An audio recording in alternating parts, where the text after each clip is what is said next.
So other variables impacting the market today. I've spoken about the indigenization policy, but also it seems Zimbabwe is susceptible to international forces as they've played themselves out. Yes, the local market has been buffeted in recent times by challenges, largely political challenges and the liquidity challenges that have been characterizing the economy for the past, I think, 2 years.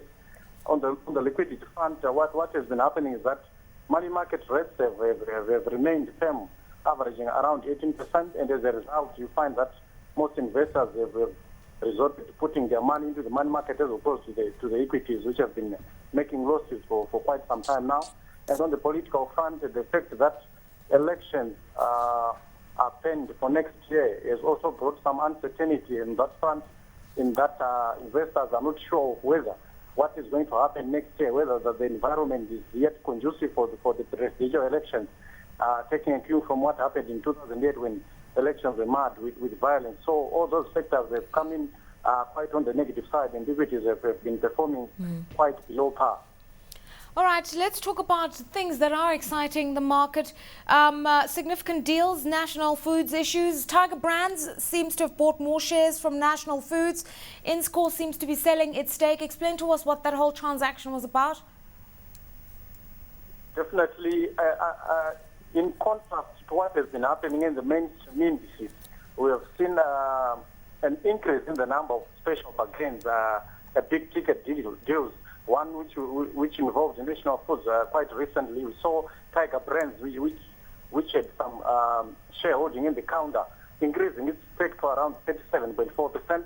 They bought that stake from the controlling investor at the moment, which is Inscore Africa. I think the main rationale in that is that Zimbabwe used to have duty-free regimes as far as it concerns the food imports from South Africa, but with time we've seen those duty-free regimes falling by the wayside. So I think Tiger Brands is trying to make sure that its market is protected by ensuring that it has got a significant stake in a local operation. We should then avoid those duties when food is imported from South Africa. And at the same time, Inscore as well has been involved in rationalizing its operations.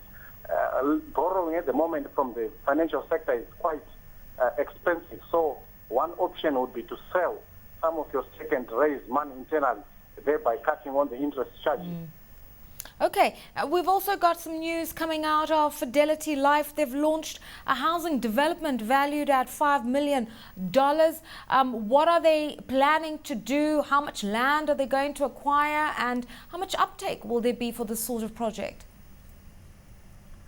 The housing situation in the country, there's a lot of backlog. There's about 1 million units in terms of housing that is required to fulfill the backlog that is currently present. And Fidelity Life, which is an assurance company, a long-term investor, has decided to put some of their investments into the property sector by way of developing housing units. Their budget is about 2.8 million. That is what it will cost them to build that housing scheme. They are developing it on a piece of land, about 34 hectares. And they approximately think that they will earn about 5 million from those units. So a profit of about 2.2 million that they expect to earn from that development. The timeline that they've put for this scheme is about 4 months. So early January, early February, right, they expect that development to have been finished.